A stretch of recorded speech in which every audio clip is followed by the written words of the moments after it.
Hello friends, welcome to the SNAE medical classes. Today we will discuss regarding diuretics. Diuretics drugs क्या होती हैं?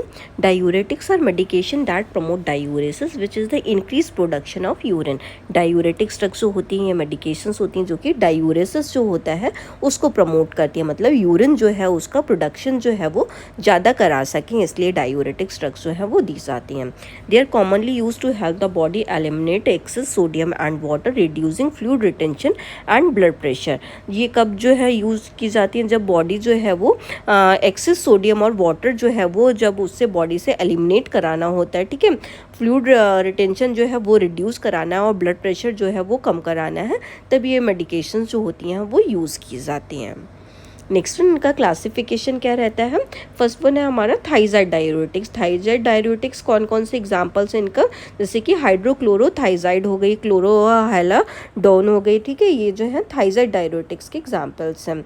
Loop diuretics में जैसे कि फ्रूसामाइड हो गई, ब्यूटानाइड हो गई, टॉसेमाइड हो गई, ये सारे लूप डायूरेटिक्स होते हैं. पोटेशियम स्पेयरिंग डायूरेटिक्स होती हैं. पोटेशियम स्पेयरिंग डायूरेटिक्स में जैसे कि स्पाइरोनोलैक्टोन हो गया, ट्राइमेट्रेन हो गया, ठीक है, एमिलोराइड हो गया, ये सारा जो है पोटेशियम स्पेयरिंग डायूरेटिक है. नेक्स्ट वन क्या है? ऑस्मोटिक डायूरेटिक्स में इसका एग्जांपल जो है वो मेनिटॉल है. कार्बोनिक एनहाइड्रेज इनहिबिटर्स में जो है वो एसिटाइलजोलामाइड हो गया, डोरजोलामाइड हो गया, ठीक है, ये सारे जो है कार्बोनिक एनहाइड्रेज इनहिबिटर्स के एग्जांपल हैं. तो ये इसमें मेनली अगर हम बात करेंगे तो हम एक ड्रग की बात करते हैं. डायूरेटिक्स जो है ये इसकी फ्रूसामाइड डायूरेटिक्स की हम बात करते हैं. तो फ्रूसामाइड डायूरेटिक्स जो है वो क्या होती है? इसका जो कंपोजिशन रहता है फ्रूसामाइड का वो क्या रहता है? Furosemide is a loop diuretic medication that contain the active ingredient furosemide. जो फ्रूसामाइड लूप डायूरेटिक मेडिकेशन रहती है, इसमें क्या एक्टिव इंग्रेडिएंट में प्रेजेंट रहेगा? उसके अंदर फ्रूसामाइड ही प्रेजेंट रहता है.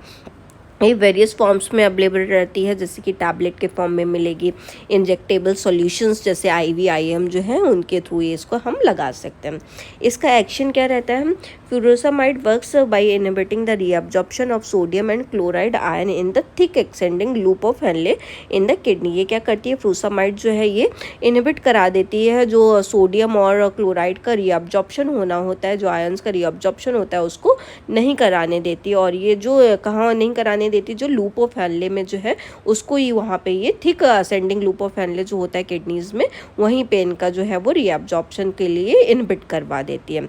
This result in increased excretion of sodium chloride and water leading to diuresis. इसकी वजह से क्या हो जाता है कि जो एक्सक्रीशन जो होता है सोडियम क्लोराइड वाटर का, इन सारी चीज़ों का वो ज़्यादा होने लगता है, उसका इंक्रीज हो जाता है और मतलब ये डायूरेसिस को जो है वो प्रमोट कर देती है, जिसकी वजह से यूरिन का प्रोडक्शन जो है वो बढ़ जाता है.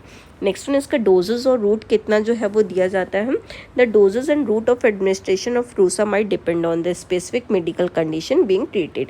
ये डिपेंड करेगा कि क्या पर्सन जो है किस चीज़ से सफ़र कर रहा है, उसके अकॉर्डिंग जो है वो उसका मेडिकेशन जो है वो दिया जाएगा. अगर हम IV और IM की बात करें तो 10 mg पर ml में मेडिसिन अवेलेबल रहती है. टैबलेट में 20 mg, 40 mg, 80 mg में जो है वो पर्सन को टैबलेट जो है वो दी जाती है. It can be taken orally as tablet और एडमिनिस्टर इंट्रावेनसली. इसको हम IV IM और टैबलेट के थ्रू जो है वो हम पर्सन को लगाते हैं. नेक्स्ट वन इंडिकेशंस क्या रहता है? हम बताया furosemide is use to treat condition characterize by excess fluid retention such as. Furosemide person को कब दी जाएगी? जब बॉडी के अंदर बहुत ज़्यादा एक्सेस फ्लूइड हो गया हो. जैसे कि कंडीशंस क्या हो सकती हैं? कंजस्टिव हार्ट फेलियर हो गया हो, ठीक है, ब्लड जो है वो सही तरीके से उसमें सप्लाई नहीं हो पा रहा हो, बॉडी के अंदर जो है वो फ्लूइड जो है वो रिटेंड हो गया हो कंजस्टिव हार्ट फेलियर की कंडीशन में, या फिर जो एडिमा की कंडीशन हो गई हो. बहुत सारी ऐसी मेडिकल कंडीशन होती हैं जिसमें एडिमा डेवलप हो जाता है, जिसमें फ्लूइड जो है बॉडी के अंदर रिटेन्ड हो जाता है.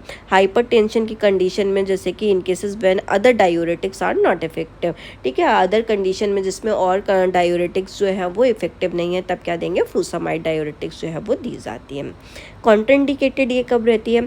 Hypersensitivity to the furosemide sulfonamide derived drugs. कोई पर्सन जो है इस ड्रग से अगर वो सेंसिटिव है तो ये इसको ड्रग को नहीं दिया जाएगा, या फिर जो भी सल्फोनामाइड प्रिस्क्राइब ड्रग जो उससे बनी हुई होती हैं, उसके कंटेंट फ्रेगमेंट से बनी हुई होती हैं, तो उस ड्रग से जो है वो सेंसिटिव है, तो ये ड्रग जो है वो नहीं दी जाएगी। एन्यूरिया अगर किसी का हो रहा है, लेक ऑफ यूरिन प्रोडक्शन हो रहा है तो नहीं दी जाएगी।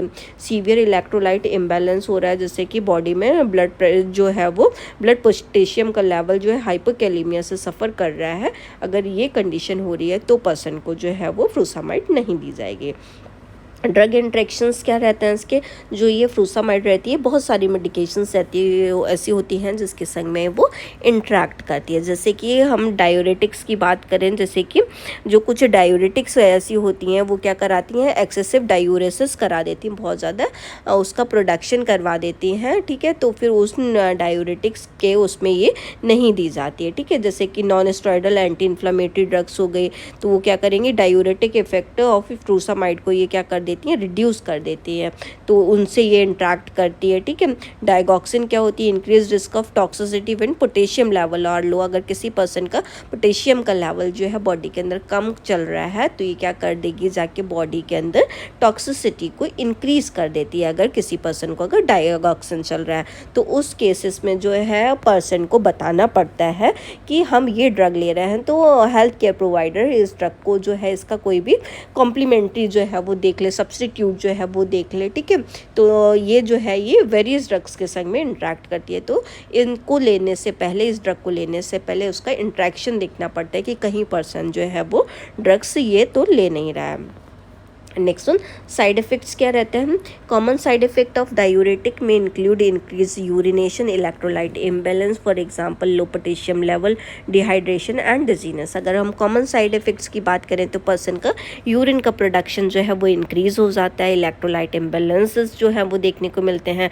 अगर पर्सन जो है वो फ्रूसामाइड ले रहा है तो उसका पोटेशियम का लेवल जो है बॉडी के अंदर जो है वो लो देखने को मिलेगा। पर्सन जो है वो एक्सेसिव यूरिनेशन की वजह से उसको डिहाइड्रेशन भी हो सकता है और पर्सन को डिजीनेस, बेचैनी जैसी भी फील होती है, ठीक है। अगर हम एडवर्स रिएक्शंस की बात करें तो क्या उसको देखने को मिलेंगे, ठीक है, सच एज इलेक्ट्रोलाइट डिस्टर्बेंस, जैसे हाइपोकैलेमिया अगर सीवियर लेवल का हो गया, या फिर हाइपरकैलेमिया अगर उसको तुम ज़्यादा जो है वो नहीं दिया, ठीक है, तो उसको हाइपरकैलेमिया और हाइपोकैलेमिया दोनों देखने को मिल सकते हैं। अगर हमने उसका सब्स्टिट्यूट जो है अगर ले लिया, या फिर जो है उसको उससे कम डोज दिया या फिर ज़्यादा डोज दिया, तो दोनों की कंडीशन जो है वो देखने को मिलती है।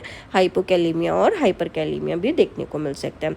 किडनी डिसफंक्शन देखने को मिल सकता है, इतना ज़्यादा बॉडी से जो है वो यूरिन कम हो गया तो उसमें किडनी डिसफंक्शंस के होने के भी चांसेस होते हैं। मेटाबॉलिक एल्कलोसिस हो सकता है, उसका पीएच इम्बैलेंस जो है वो देखने को मिलेगा। The risk of adverse reaction varies depending on the type and dosages of diuretic, ये डिपेंड करेगा कि किस तरीके का जो है वो डायूरेटिक ले रहा है, पोटेशियम स्पेयरिंग ले रहा है, या फिर डिपेंड करेगा कौन सी लूप डायूरेटिक्स ले रहा है, डिपेंड करेगा कि कौन सी डायूरेटिक्स ले रहा है, उसके अकॉर्डिंग उसके एडवर्स इफेक्ट्स देखने को मिलेंगे। टॉक्सिसिटी क्या रहती है, diuretic toxicity can result from overdose of severe adverse reaction. Diuretic की टॉक्सिसिटी कब हो सकती है, जब इसका ओवरडोज बॉडी के अंदर जो है वो बढ़ जाए, एडवर्स रिएक्शन जो होने के बहुत ज़्यादा चांसेस हो जाए, ठीक है। तो इन सीवियर इलेक्ट्रोलाइट इम्बैलेंस देखने को मिलेगा, तब डिहाइड्रेशन देखने को मिलेगा, उसकी किडनी के फंक्शंस जो होंगे, टॉक्सिसिटी अगर हो गई है तो वो इम्पेयर्ड हो जाएंगे, वो बहुत कम करना किडनी स्टार्ट कर देगी। रोल ऑफ नर्स क्या रहेंगे, रोल ऑफ नर्स में पेशेंट को एजुकेट करना है कि इसको हमें कैसे लेना है, क्या ये पोटेंशियल साइड इफ़ेक्ट जो है वो कॉज कर सकती है, हमें कैसे करके रेगुलर मॉनिटरिंग करना है कि पर्सन जो है उसका कितना इनपुट आ रहा है, कितना आउटपुट हो रहा है, ठीक है, उसको प्रॉपर वे में क्या करना है, डॉक्यूमेंटेशन भी करना है। मॉनिटरिंग वाइटल साइंस, पर्सन के जो वाइटल साइंस हैं वो प्रॉपर वे में मॉनिटर करने कि उसका ब्लड प्रेशर कितना है, हार्ट रेट कितना है, उसका कोई भी इलेक्ट्रोलाइट इम्बैलेंस, जो इलेक्ट्रोलाइट का लेवल है बॉडी में कितना है, स्पेशली पोटेशियम का लेवल जो है बॉडी के अंदर देखना होता है। एडमिनिस्ट्रिंग मेडिकेशन, पर्सन जो है उसका डोजिंग जो है वो प्रॉपर चल रहा है, prescribed as per the prescription, जो डायूरेटिक उसको प्रिस्क्राइब की गई है वही ले रहा है कि नहीं ले रहा है, ठीक है, फिजिशियन ने कितना डोज उसको प्रिस्क्राइब किया, ये सारी चीज़ें देखनी है। फ्लूइड का बैलेंस देखना है, उसका इनपुट आउटपुट चार्ट जो है उसको मॉनिटर करना है, उसको पूरी अच्छी तरीके से डॉक्यूमेंटेड वे में उसको जो है वो करना है उसको, ताकि कोई भी कॉम्प्लिकेशंस जो है उससे प्रिवेंट किया जा सके। रिपोर्टिंग एडवर्स इफेक्ट, अगर कोई भी पर्सन को कोई एडवर्स रिएक्शंस आ रहे हैं, कोई भी साइड इफेक्ट्स देखने को मिल रहा है, तो तुरंत उसको हेल्थ केयर प्रोवाइडर से, जो फिजिशियन जो उसकी केयर कर रहा है उसको इन्फॉर्म करना है। Collaborating with the health care team person जो है जो भी नर्स काम कर रही है उसको other health care team member से जो है वो कांटेक्ट करना है, उससे कोलैबोरेट करना है, जो भी उसकी डायूरेटिक थेरेपी चल रही है उसको कितना रिलीफ मिल रहा है, क्या सिम्टम्स देखने को मिल रहे हैं, ठीक है। ये सारी चीज़ों के रिगार्डिंग उसे जो है वो अपनी हेल्थ केयर टीम को जो है वो कोलैबोरेट करके उसको सारी चीज़ें बतानी है पेशेंट को, क्या उसको इम्प्रूवमेंट देखने को मिल रहा है और क्या इफ़ेक्ट्स देखने को मिल रहा है। ऐसा तो नहीं कोई साइड इफ़ेक्ट्स वगैरह देखने को मिल रहा है तो किन चीज़ों में इम्प्रूव कर सकती है वो, ये सारी चीज़ें उनसे जो है वो कम्युनिकेट करनी होती है।